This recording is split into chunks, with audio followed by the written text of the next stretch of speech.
ఈటెల రాజేందర్ తెలంగాణ ప్రజలకి మరి ముఖ్యంగా తెలుగు ప్రజలకి పరిచయం అక్కర్లేని పేరు. బీఆర్ఎస్ నుంచి బయటకు వచ్చిన తర్వాత హుజూరాబాద్లో గెలిచి సెన్సేషన్గా మారని చెప్పుకోవాలి. అలాంటి ఈటెల రాజేందర్ 2 చోట్ల పోటీ చేశారు. ముఖ్యమంత్రి కేసీఆర్ని గద్దె దించడం లక్ష్యం అంటూ ఆయన బరిలోకి దిగారు. 2 చోట్ల ఓడిపోవడానికి కారణం ఏంటి? దాంతోపాటు ఆయన భవిష్యత్ ప్రణాళిక ఏంటి? ఆయన ఏం చేయబోతున్నారు? ఎక్కడి నుంచి పోటీ చేయబోతున్నారు? అలాగే ఎంపీగా అనే అంశానికి సంబంధించి కూడా తెలుసుకునే ప్రయత్నం చేద్దాం. So let me invite Etela Rajender to once again welcome sir. Thank you. Etela Rajender గారు, ప్రజల్లో మీకు మంచి పలుకుబడి ఉంది. హుజూరాబాద్ విషయంలో చూసాం బై ఎలక్షన్స్ టైంలో. అటువంటి ఈటెల రాజేందర్, అంత పలుకుబడి ఉన్న ఈటెల రాజేందర్ ఎందుకు ఇటు హుజూరాబాద్లోనే ఓడిపోయారు, అటు గజ్వేల్లోనే ఓడిపోయారు?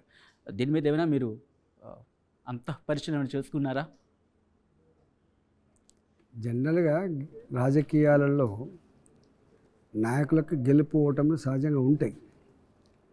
హుజూరాబాద్ లాంటి నియోజకవర్గంలో నాలాంటి వాడి మీద ఎక్కడ నెగిటివ్ ఉండదు. కానీ ఎందుకో వాళ్ళని ఒక వెంటాడినటువంటి సబ్జెక్ట్ ఏంటంటే, ఇంత కష్టకాలంలో ఈటెల రాజేందర్ గెలిపిస్తే మిమ్మల్ని వదిలిపెట్టి గజ్వేల్కి పోయిండు, గజ్వేల్లో గెలవబోతున్నాడు, గజ్వేల్నే చూజ్ చేసుకుంటున్నాడు, మిమ్మల్ని మర్చిపోయినటువంటి ఒక సెంటిమెంట్ కొట్టిండ్రు వాళ్ళకి. నిజంగా అది అవును నిజమే కదమ్మా అన్న, మమ్మల్ని వదిలిపెట్టిపోతాడా, ఒక దగ్గరనే పోటీ చేయాల్సి ఉండే కదా, అట్లెందుకు పోయింది అనేటువంటి చర్చ జరిగింది. దీంట్లో 2 పార్టీలు కూడా, బీఆర్ఎస్ పార్టీ, కాంగ్రెస్ పార్టీ కొన్ని 100 మందిని పెట్టి ఇదే సబ్జెక్ట్ చెవులల్లా రాజేంద్రని మీరు నమ్ముకున్నారు, రాజేంద్రని మిమ్మల్ని వదిలిపెట్టిపోయాడు. అది జనరల్గా తీసుకోవడం సక్సెస్. రెండవది, నాలాంటి వాడిని కనుక ఆ ఫీల్డ్లో ఉంటే ఇలాంటి దాన్ని ఎట్లా తిప్పుకొట్టానో కన్విన్స్ చేసుకుంటుంది, చెప్పగలుగుతుంటాను. కానీ నేను లేను, అంటే ఒక్కనాడు లాస్ట్ డే నాడు ఒక్కరోజు పోయినా తప్ప ఎప్పుడు నేను అక్కడ లేను. మా ఆవిడనే జనరల్గా తిరిగి వస్తాను. రెండో అతి ముఖ్యమైనటువంటి కారణం ఏంటంటే, అంటే ఈటెల రాజేందర్ అంటోడు ఈ పని చేయలేదని చెప్పో, లేకపోతే ప్రజలకు సేవ చేయలేదని చెప్పో, లేకపోతే ఇంకేమైనా తప్పుడు పని చేసినని చెప్పేటువంటి స్కోప్ లేదు. కాబట్టి వాళ్ళు ఏం చేసిండ్రు, వాళ్ళు సక్సెస్ఫుల్గా ఈయన ఇట్లాంటి దాంట్లో కొట్టలేమని చెప్పి సెంటిమెంటు వచ్చేసిండ్రు వాళ్ళు. మీరు అవన్నీ వీడియోస్ తీసుకొచ్చుకొని చూడండి ఒకసారి. మా తండ్రిని కాపాడమని చెప్పి ఏడిచేటువంటి చిన్న పాప, నా భర్తను కాపాడమని చెప్పేటువంటి భార్య, మేము ముగ్గురం చచ్చిపోతామని చెప్పి, చచ్చిపోతే మా శవయాత్రకు రమ్మని చెప్పేటువంటి ఉపన్యాసాలు.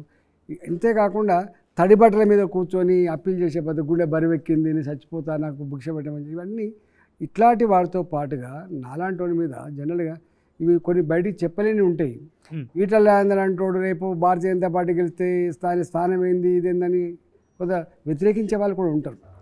రకరకాల కారణాల వల్ల వ్యతిరేకించే వాళ్ళు ఉంటారు. మొత్తం మీద ఈటెల రాజేందర్ అంటోని కొంత ఎక్కడనో వచ్చేయాలనేటువంటి శక్తులు పనిచేసి ఉంటాయి. దాన్ని తిప్పి కొట్టడంలో, ప్రజలు కన్విన్స్ చేయడంలో ఎక్కడో నేను టైం ఇవ్వలే. కాబట్టి నేను ఈ మొత్తం 20-25 రోజుల కాలంలో దాదాపు 42-45 నియోజకవర్గాలు తిరిగినా నేను. ఈవెన్ గజ్వేల్లో కూడా నేను దాదాపు ఒక 4-5 రోజులు, కొత్త కాన్స్టిట్యున్సీ కాబట్టి అక్కడ కూడా ముఖ్యమంత్రి పోటీ చేస్తున్నాడు కాబట్టి చేసిన. కానీ రాజేంద్ర గారికి ఇక్కడ వినిపిస్తున్న మాట ఏంటంటే, మీరు చెప్పిన కారణాలతో పాటు మీ పార్టీలోని కొందరు వెన్నుపోటు పొడిచారు, అందుకే ఈటెల రాజేందర్ ఓడిపోయాడు అనే మాట వినిపిస్తోంది.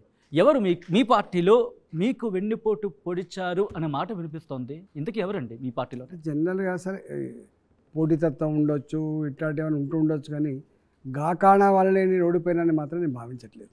అనేక కారణాలు, కర్నూలు సావుకు 100 కారణాలు అన్నట్టుగా నా ఓటు ఈ కారణం కూడా ఒకటి ఉందనుకోవచ్చు. నేను వస్తున్నప్పుడు కార్లా నేను చెప్పుకుంటూ వస్తున్నా, వరుస పెట్టి ఫోన్లు వస్తున్నాయి, ఏడ్చుకుంటా ఫోన్లు వస్తున్నాయి. ఎట్లా మిస్ అయినాం, ఎక్కడ పోయింది, ఏమైపోయింది. దీనికి చేసిందే ఓటేసిందే ప్రజలు కాబట్టి వాళ్ళకి ఇప్పుడు బాధ అవుతుండొచ్చు.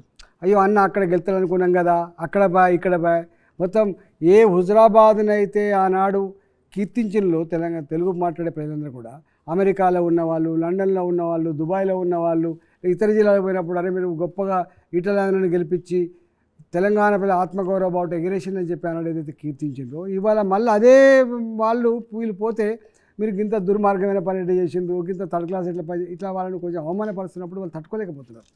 ఇవాళ నేను ఏమంటున్నా అంటే, సరే అయిపోయింది, కానీ ఇవాళ అక్కడి ప్రజలు మాత్రం ఏదో క్షణికావేశంలోనైనా మమ్మల్ని ఏదైనా ఆవరించిందా, లేకపోతే ఏమనుకున్నామో మొత్తం మీద కానీ కొద్దిగా ఇబ్బంది పడుతున్నాం అని, మీరు లేని హుజురాబాద్ ఊహించుకోలేకపోతున్నాం. మాకు ఆపద వచ్చినా మాకు కష్టం వచ్చినా ఎక్కడ చెప్పుకుంటాం. ఒకప్పుడు నువ్వు ప్రతి కుటుంబానికి ఒక ఇంటి మనిషిలాగా రియాక్ట్ అయ్యే పరిస్థితి ఉండే. దవాఖాన పని కావచ్చు, స్కూళ్ళ పని కావచ్చు, కాలేజీల పని కావచ్చు, పర్సనల్ పనులు కావచ్చు. ఇట్లా పిలిస్తే పలికే బిడ్డ 20 ఏళ్ళు మాకు సేవ చేసినాం, నేను ఎట్లా పోగొట్టుకున్నాను అనే వాళ్ళు కూడా ఉన్నారు. రైట్.